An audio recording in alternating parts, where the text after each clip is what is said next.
Tenemos aquí a Sergio, el pequeñito de Naucas, que viene de Heidelberg, un pueblo aquí al lado de Bilbao, para hablarnos de embriones, fetos y bebés. Sergio Pérez Acebrón.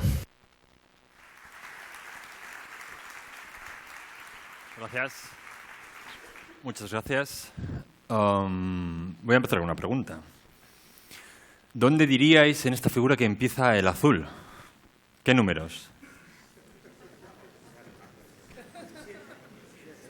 7, 6, oigo por aquí.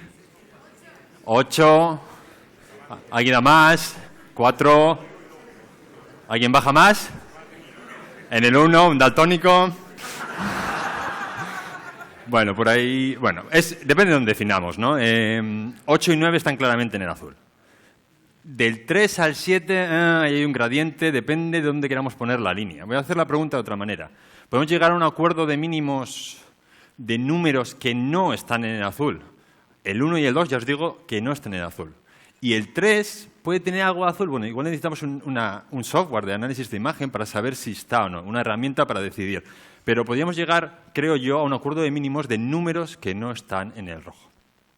Voy a hablar de una analogía similar. Voy a hablar de la vida. La vida es un espectro también y es muy difícil definir dónde empieza.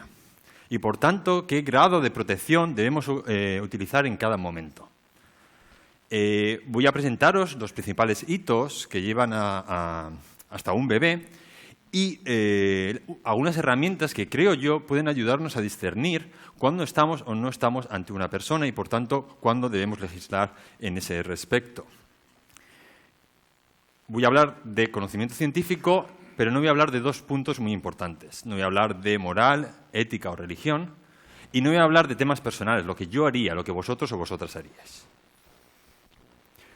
El principal escollo que me encuentro cuando hablo de este tema es que el tema de la vida no es un asunto científico, es un asunto moral o ético.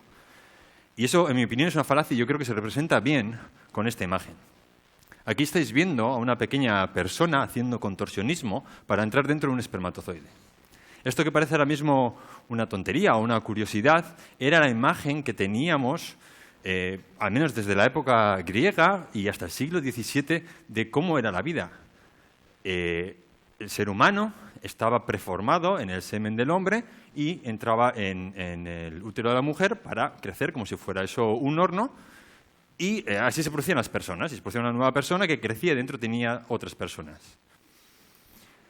Un señor de Bilbao de 1600, a que le preguntes si esto es un debate científico, te dirá, no, esto es un debate moral y religioso, mi semen tiene personas y ¿quién eres tú para decir que la ciencia tiene algo que ver en este asunto?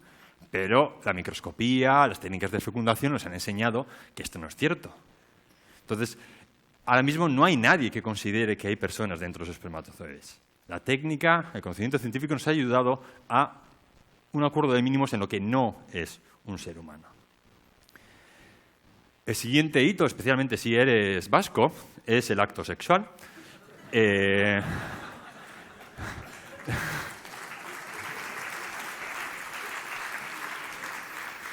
Ninguno de los 6 pies es mío y encima esto ocurrió en Cantabria. Es difícil que encuentres a alguien que te diga que la vida empieza justo con el acto sexual. La gente que está en contra del uso de anticonceptivos lo hace por razones mucho más raras. Pero puedes encontrarte gente, sobre todo si le dan por leer La Razón, que dice que la vida empieza poco después del acto sexual y, por tanto, cosas como la píldora del día después son píldoras abortivas, porque están matando a una persona ya. Sabemos que esto no es cierto. En condiciones óptimas, y a lo Usain Bolt, un esperma de un señor de Bilbao puede alcanzar un óvulo en 2 horas. Pero eso no ocurre ni aunque el Athletic gane la Champions. No ocurre nunca. Lo que sabemos es que normalmente, o en la práctica totalidad de los casos, la concepción ocurre entre las 24 y las 72 horas. Así es como funciona la píldora del día después, evitando la ovulación en ese momento. Así que ya sabemos que la vida no empieza, seguro, que no estamos delante de una persona en el acto después, cuando se está fumando cigarrillo, o el día después. Entramos en otro terreno. El espermatozoide entra dentro del óvulo, el ADN se tiene que fusionar, esto puede tardar hasta un día, y en este momento los más conservadores dicen que empieza la vida y en algunos casos que ya estamos ante personas. Como digo, esto también es un espectro, pero digamos, ¿cuándo ha ocurrido este fenómeno? Bien, esta fue una de las principales razones para atacar la fecundación in vitro en los 70, porque bajo este prisma lo que estamos diciendo es que si se fertilizan un montón de óvulos, se producen embriones, aunque algunos se implanten, se tiene que asesinar otras tantas personas para conseguir el objetivo. La pregunta es, estos embriones que se usan en fecundación in vitro o un embrión de menos de 2 semanas, aquí tenemos un embrión de 8 células, ¿son personas? ¿Es esto una persona? Carlos lo ha explicado esta mañana. Sabemos empíricamente que esto no es una persona. ¿Por qué? Porque puede partirse en dos y puede formar gemelos idénticos. En un útero se pueden formar hasta 8 fetos. En condiciones de cultivo, creemos que teóricamente podría haber una cantidad ilimitada. Por tanto, ya tenemos un conocimiento sobre este tema.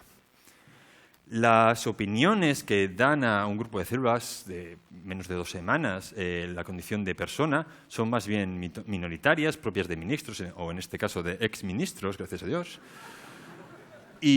Pero, claro, entramos en un terreno farragoso, porque ¿cuál es el siguiente paso? Imágenes como esta. Y aquí es donde yo creo que la ciencia suele naufragar. Esto es una imagen muy poderosa. Estamos entre un feto de 6 semanas que tiene órganos internos que funcionan y tiene extremidades. Y aquí, como digo, es difícil entrar en el debate científico. Y parece que el tema personal o el tema ético es mucho más relevante. Voy a proponeros que hay herramientas para abordar este problema también. ¿Y cuáles son esas herramientas? Lo que tenéis aquí es un electroencefalograma para medir la actividad cerebral y un electrocardiograma para medir la actividad del corazón.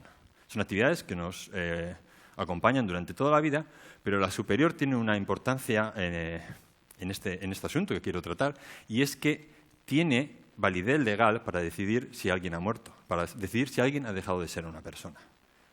Aunque otros órganos funcionen, aunque ese corazón siga latiendo, se puede iniciar un proceso de donación de órganos, por ejemplo, de esos órganos que funcionan. Y lo puede hacer incluso una tercera persona, mi madre, mi mujer, podría iniciar ese proceso de donación de órganos porque incontestablemente hemos decidido que la muerte cerebral es el momento en el que dejamos de ser personas. Yo lo que os propongo es que usemos esta herramienta para llegar a un acuerdo de mínimos en temas de embriología. ¿Cómo es un electroencefalograma de un embrión? Bueno, el de 6 semanas y hasta las 12 semanas carecen de actividad cerebral. A partir de la semana 13 empezamos a ver algunos destellos. Neuronas que están migrando, que están conectándose, pero como digo, solo algunos centelleos, algunos destellos en el espectro. A partir de la semana 23 empieza a haber un encefalograma reconocible que empieza a parecerse poco a poco al de una persona. Si aceptamos la premisa que os estaba diciendo al principio, que usamos esa herramienta no solo para el final de la vida, sino también para el principio, podríamos decir que no estamos legalmente ante una persona antes de la semana 23, o si somos muy estrictos, antes de la semana 13, o sea, el primer trimestre de embarazo. Yo entiendo que esto es un debate muy complicado, pero no podemos, no debemos dejar fuera del debate lo que sabemos del desarrollo embrionario. He empezado con una pregunta, quería acabar con otro par de preguntas, y es la primera, ¿por qué se legisla sin conocimientos de embriología? Y la segunda es ¿por qué mi madre puede iniciar un proceso de donación de órganos cuando yo, por ejemplo, deje de tener actividad cerebral, pero tiene que pasar a un auténtico calvario, o incluso quizás no pueda interrumpir un embarazo de un embrión que tampoco tiene actividad cerebral? Muchas gracias.